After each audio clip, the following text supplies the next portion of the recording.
देख रहे हैं इंडिया न्यूज, आपके साथ मैं हूं रचना बंसल। उत्तर प्रदेश में होने वाले विधानसभा चुनाव से पहले अलग अलग दलों के नेताओं की सियासी जोड़ तोड़ की कोशिश अब शुरू हो गई है और इसी बीच बीजेपी के यूपी प्रदेश अध्यक्ष स्वतंत्र देव सिंह ने सुहेल देव भारतीय समाज पार्टी के अध्यक्ष ओपी राजभर से मुलाकात की है। राजभर के एनडीए में शामिल होने के कयास एक बार फिर से लगाए जा रहे हैं। फिलहाल राजभर ने इस मुलाकात को शिष्टाचार और औपचारिक मुलाकात कहा है। आपको याद होगा ओपी राजभर ही थे जो पिछले दिनों ये कहते हुए नजर आए थे कि बीजेपी तो डूबती हुई नैया है और मैं इस डूबती हुई नैया पर बिल्कुल सवार नहीं होऊंगा।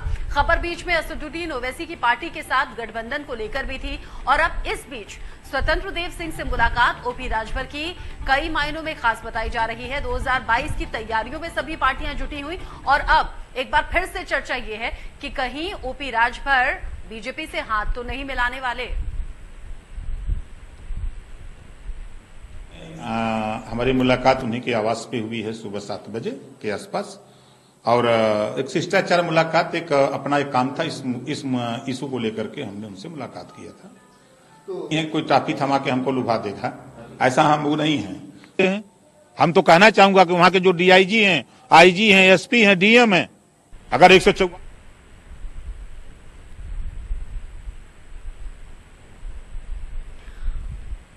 और इस खबर पर ज्यादा अपडेट के साथ हमारे संवाददाता खुर्रम निजामी ज्यादा अपडेट हम तक पहुंचाएंगे। खुर्रम, ओपी राजभर स्वतंत्र देव सिंह की मुलाकात, हालांकि ओपी राजभर कह रहे हैं ये तो शिष्टाचार भेंट थी, लेकिन राजनीति में ऐसा ही होता है, मुलाकात होती है लेकिन बात क्या हुई ये कुछ दिन बाद साफ होता है। अभी मीटिंग को लेकर जानकारी आपके पास क्या?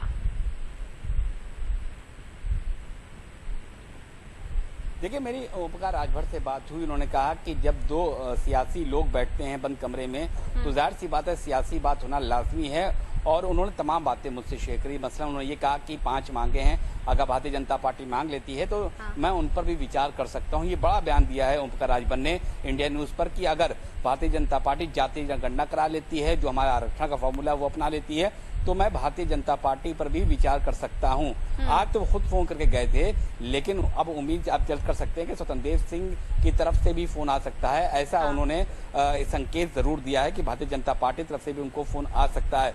तो क्या ये माना जाए कि जो संकल्प भागीदारी मोर्चा बना था वो ध्वस्त हो चुका है? क्योंकि जिस तरीके से ओमप्रकाश राजभर ने साफ कर दिया है कि अगर उनकी मांगे मान ली जाती है, जिस बात पर वो अलग होते भारतीय जनता पार्टी से, तो वो भारतीय जनता पार्टी पर विचार भी कर सकते हैं। और ये वही ओमप्रकाश राजभर है जिन्होंने कुछ दिन पहले इंडिया न्यूज पर कहा था कि डूबती नैया है भारतीय जनता पार्टी, डूबती कश्ती है, अब उसका सवारी करने वाला कोई नहीं है।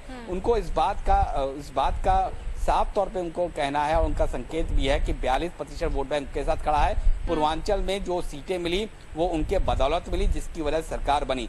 तो अब देखना इसी बात को है कि जो पिछड़ी जाति की राजनीति कर रहे हैं ओमप्रकाश राजभर, वो कब पिछड़े से अगड़े में पहुंच जाएंगे, ये देखने वाली बात है। क्योंकि जिस तरीके संकेत लगातार दे रहे हैं, आज वो कह रहे हैं कि मैं भारतीय जनता पार्टी से भी जा सकता हूँ अगर वो हमारी जातियों को इज्जत देते हैं, जो जातीय गणना है उसको करा लेते हैं। और ओपी राजभर तो कह रहे हैं नॉर्मल शिष्टाचार। स्वतंत्र देव सिंह या बीजेपी की तरफ से कोई रिएक्शन सामने आया?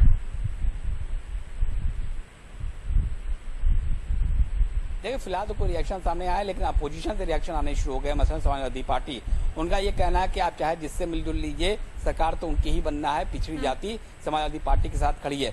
साफ जाहिर है कि जो बयान अब आ रहा है ओमप्रकाश राजभर का, उसके वजह भारतीय जनता पार्टी के लिए थोड़ी दिक्कत का सबब बन सकती है। क्योंकि उन्होंने साफ तौर पे इंडिया न्यूज में कह दिया कि अगर इस तरीके से होता है तो हम आपके साथ आने तैयार है। तो क्या ये मान लिया जाए कि चुनाव की बेला में ओमप्रकाश राजभर को भी बीजेपी याद आने लगे या बीजेपी को ओमप्रकाश राजभर की याद आने वाली है? क्योंकि अति पिछड़ी जातियों की राजनीति लगातार भारतीय जनता पार्टी कर रही है। आप कुछ डिमांड है, उन्होंने साफ साफ कहा है 5 डिमांड रखी है, जिसमें सबसे पहले है जातीय जनगणना, दूसरी ये है कि पिछड़ी जब को आरक्षण के अनुपात उनको भी आरक्षण में सम्मिलित किया जाए। तो अगर ये सब बातें मान लेती तो क्या ये माना जाए कि ओमप्रकाश राजभर एक के खेमे में खड़े नजर आएंगे? ये देखने वाली बात होगी। 2022 को देखते हुए ये मुलाकात अहम है। खुर्रम, आपके लिहाज से क्या स्वतंत्र देव सिंह, ओपी राजभर दोनों ही तरफ से मुझे बताइए, ये मुलाकात किसके लिए मजबूरी है और किसके लिए जरूरी?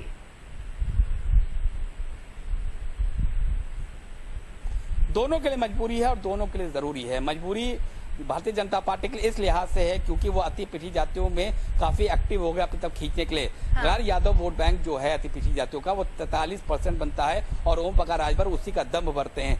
अब वो जरूरी इसलिए है कि अगर वो वोट बैंक उनके हिस्से में आ जाता तो जाहिर सी बात है कि एक बार फिर सत्ता में वापसी होना बेहद आसान हो जाएगा।